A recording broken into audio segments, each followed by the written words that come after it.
Good afternoon and welcome to Silverstone, the host of round 10 of MotoGP in 2024 and more importantly, the host of our big birthday bash as we celebrate 75 years of Grand Prix motorcycle racing. It's going to be a special weekend. If you didn't see any of the coverage yesterday, then where were you? Have a look on Instagram to see all of the 12 liveries that are going to be on the grid come Sunday for the British Grand Prix.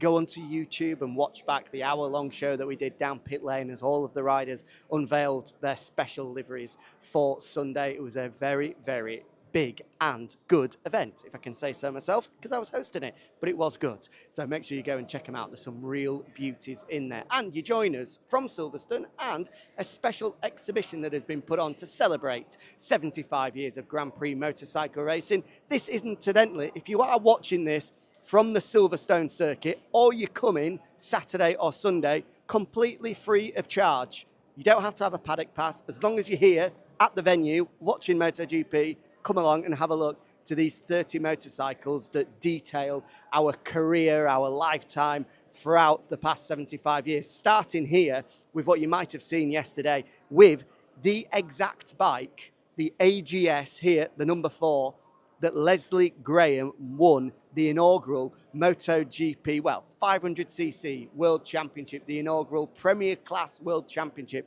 back in 1949. There was a special photo on the grid yesterday that had this bike side by side with Pecco Bagnaio's bike, of course, the reigning world champion. So much history there. So many things have happened in between as well. And let's have a walk through and see just how the Premier Class MotoGP, because we have got some Moto3, some 125, some 250s, all kinds of different things here, but it's amazing to see just how the sport has developed. I mean, of course, this back in 1957, the Sammy Miller bike, famous for being sort of the first iteration of the aerodynamics that we see today, how things have developed. The famous Honda 6, which Johann Zarco used as inspiration for his livery that we'll see on Sunday as well, that Mike Halewood took to TT victory.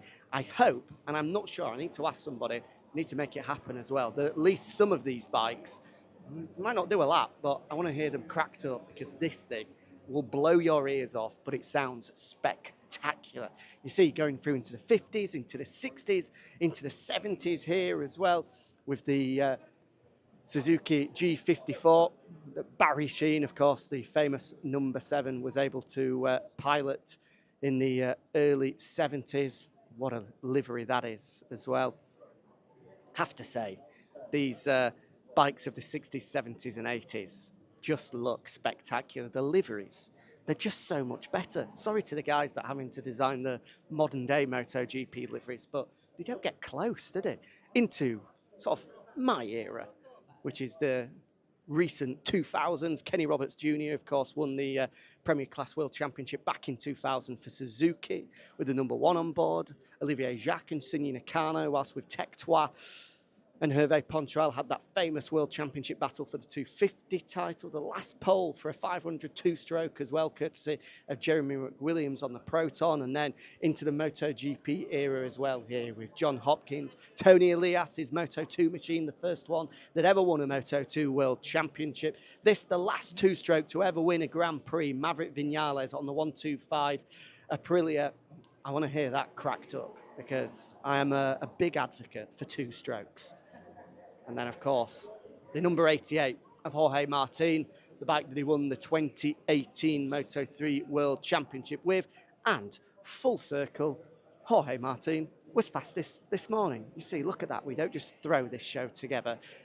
The Martinator was the man that topped your opening MotoGP session of the weekend here as we return from our summer break. Incident-filled opening session of the weekend. If you didn't see it as well, and I'm bringing you up to speed, there was a slight tipple off for Pedro Acosta, ran on and going through the gravel trap, ran out of room, just leaned over and crashed-ish into the gravel, into the air fences, sorry. Not too many issues, whereas there was a big one at the end of going into Stowe for Marc Marquez in the closing stages of that one. So fingers crossed Marc Marquez is okay, as we see some of our distinguished guests and VIPs here getting the full treatment and being wowed and being told just how special this exhibition is. We missed this as well, but on the other side, this is a plotted history of onboard cameras as well, the way in which they've progressed over the years. Of course, now we see the shoulder cam, the back cam, all kinds of different initiations to try and bring you as close to the sport as possible and try and bring you as close to what it is like to manhandle these MotoGP machines around. So we're in the wing complex here, and this is going to be a full behind the scenes tour because there's no easy way of getting from that exhibition, which we wanted to show you, down into the paddock. This is, of course, inside the paddock. So we've just got to take the stairs. So let's see. This is a full plotted tour of MotoGP's wing here at Silverstone. Don't worry, madam, it's okay, you can come through. We'll go this way. Right, I'll dive through. Here we go. Not so much glamour here. I mean, carpets are lovely. They've done a good job there. But it's been a good weekend so far. Yesterday, of course, a super busy day. From 2 o'clock here, we were showcasing all 12 of those liveries. And as I say, you can go onto the Instagram now and take a look at all of them. Some real fan favourites.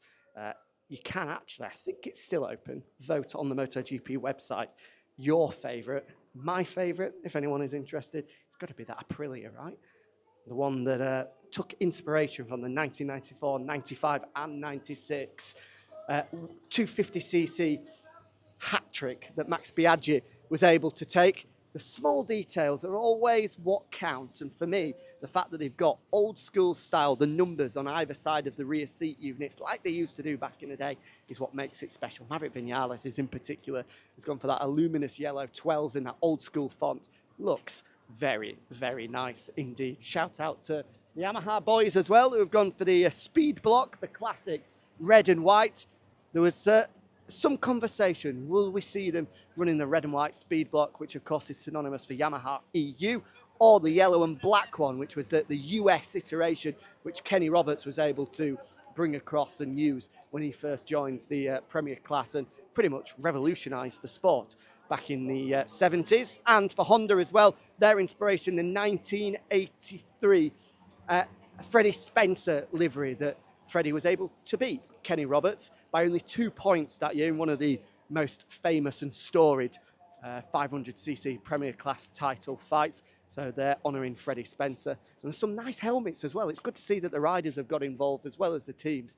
A lot of riders, pretty much all of them, opting for a bit of a throwback retro helmet this time around, which is good to see. Joan Mir in particular has gone for a Randy Mamola special, a Randy Mamola sort of memorabilia style helmet with the old AGV style across the front. It does look very, very nice indeed. So, doff of the cap, congrats to all of the effort that's been put in from the teams, the riders. Alpine Stars as well have been working probably as hard as anybody to make up 3-4 different race suits in different colours at this short notice. It's been a huge plot and job for the guys at A-Stars. As we see, Pecco Bagnaia here. As usual, it's almost a customary pit stop for us now.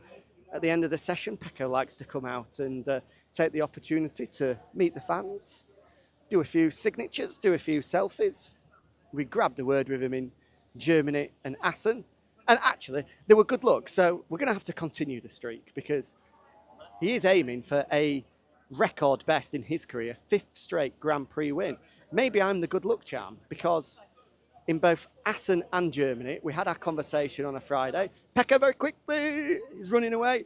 I just want to say, I'm always trying to escape from you. I know, I wasn't going to do it, but we did it in Assen, you won. We did it in Germany, you won. So okay. I want to keep the good luck going. How was this morning? I hope, because if not, I had to... Yeah, that's it. This is, if it doesn't happen on Sunday, I won't come and bother you again. How did you enjoy this morning? A lot. I love the track, and we had to say that with these new tires, we can enjoy much more. So, fantastic feeling. I hope this afternoon to improve a lot, and the feeling is quite good with the setting, but I want more, and I think we will drop the record, so it will be nice. We look forward to it. And the British sunshine as well. Couldn't be better. A strange forecast for sure. It's like this all the time, Pecco. You should come on. Good luck. There we go. As he gets the congratulation through. Of course, Mr. and Mrs. Bagnaia now have enjoyed their wedding over the summer break in what looked like a Very, very nice ceremony. All of the VR46 Academy guys were there enjoying the weekend, as they were absolutely obliged to do so. Saw some very dapper-looking MotoGP riders. Right, let's just dip this way, shall we? Go behind the scenes ever so slightly, behind enemy lines, and see if we can get on this side, close to the pit boxes. See if we can find someone that might be of interest. Hello, Maria, how are you? Giving me a stare as if I'm not supposed to be down here, which maybe I'm not, but hoping that we might see somebody that can give us a quick word on what we've seen so far. Let's go in this direction, shall we? Trackhouse has been a busy period for them. Signed up Ralph Fernandez, I'm sure you're aware of by now, for 2025 and 2026, and sounds like they've also signed up Ayagura as well, which has certainly come as a surprise that they're going to have the Spaniard and the Japanese rider as their lineup for next year. Certainly caught me by surprise, that one, but a good signing nonetheless. Ayagura is second in the World Championship at the moment and doing some pretty impressive things. So no surprise that they've opted to get him and snap him up. In terms of Miguel Oliveira, that looks as though he's going to be moving, incidentally, to the garage next door to where Trackhouse are at the moment. That's the Pramac Ducati concern for now. Will be turning into Pramac Yamaha. I was chatting to Gino Borsoi yesterday. He says that work is well underway for those guys ahead of that big, big move next year. In fact, there's Raul. Oh, he's a bit far away. Raul! He's gone. I tried to shout, but he's gone. Let's see if I can grab him anyway, because normally Raul is pretty good for a quick chat. He's got his new kit on as well. He has gone into the box now. Maybe we should do this. Is he floating around? He's not. Sorry. Unlucky. I should have hung around here. But anyway, such is life. Let's see who else we can grab. Is there anyone from KTM or Gas Gas? Looks as though, because we were showing you the exhibition, we've run out of time and failed to be able to get some chats, as we see. Buenos dias. How are you? Good. I saw the sign in Spanish, so I thought you were speaking Spanish, but can you translate it for us? Can I have your gloves, please? From Theo. Theo, yeah. Good work. And so far, has Aleix seen the sign? Yeah, he saw it. He said he'd give me it, but then it didn't work. Oh, really? Yeah. Oh, when did he see it? When he was coming out earlier? Then, yeah. Okay, well, we need to make sure that happens. And what are you after here as well? Congratulations, Mum and Dad, here, because you've got two young lads speaking fluent, the bilingual, multilingual, Spanish and French. So translate this one for us. Fabio, can I have your gloves, please, from Bradley? Okay, there we go. And has Fabio seen it? No, not yet. Okay, so problem is, Mum and Dad, you're going to have to split them up. One's going to have to hang out at Aprilia, one's going to have to up at Yamaha. We managed to grab Aleix earlier, about 5 minutes ago, and he was like, yeah, and he saw one of his guys and said, get some gloves. But I think they're a bit busy and they haven't been back. He's normally true to his word, is Aleix. So I know that he'll up in his motorhome, he'll have all kinds of gloves ready to go. So fingers crossed you can get your hands on some. Good luck. Guys, going for different riders here. Is Aleix going to win on Sunday? Maybe, yeah. Where's the confidence? You've got to say yes. Yeah, then. There we go. I like it. Is Fabio going to win? Yes, he definitely will. There we go. I like the confidence. So we've got inter-family rivalry there. Who is going to win on Sunday? Will it be Aleix? Will it be Fabio? Let's hope that both Bradley and Theo can get their hands on some gloves, courtesy of their favourite MotoGP riders as well. I love it's the small details, like I said. They're making sure that in their own native language that there is absolutely zero doubt that both Aleix and Fabio can read, translate and understand exactly what they're after. And fingers crossed that Aleix is true to his word. If he's seen it, he's normally pretty good, is Aleix. Of course, he's got two young kids of his own, so he knows what it's like having kids wanting to try and get after something. So fingers crossed he can get that done. As you see, the sun beating down. What a glorious afternoon it is. I remember this time last year, we're here at Silverstone, and unfortunately, as is quite often the case, as my European colleagues like to remind me on a daily basis whilst we're here in the UK, it was wet, it was cold, it was windy. However, they seem to have been a little bit quiet so far during the opening couple of days here in Silverstone, which is very, very nice indeed. Of course, we never get the same kind of vocals in the opposite direction when we go to Spain and it might be raining on a particular day. if we were to do that, then I'm sure we would get a firm boot up the backside. As we see all the hospitality units here as well, it is great to be back after the summer break. 3 weeks we had off, and I tell you what, it did feel very, very long indeed. And these are all the Moto2 garages that have made their way across. As we see in here, the Trackhouse Hospitality. And let's, just before we finish off, head back in this direction and just see if we can find someone to round us off with, because it would be nice just to get one final word from somebody to give us an indication of how they got on this afternoon, or even some of the VIPs. I've seen quite a few floating around so far from all kinds of different disciplines when it comes to two wheels. I've seen a TT legend, John McGuinness. I remember chatting to him last year. He's still knocking about this year as well. So it's always good to get the thoughts of a bona fide legend like John McGuinness. So fingers crossed we might be able to spot him, but it is lunchtime. So our VIPs potentially have decided to jump off into these hospitality units and make the most of a free lunch, which is exactly what I will be doing, incidentally, in about 5 minutes' time. We've got Augusto Fernandez coming here. Are we going to be able to stop him very quickly? No, a smile and he's gone. I wasn't jumping. I'm not brave enough to jump in front of that scooter there.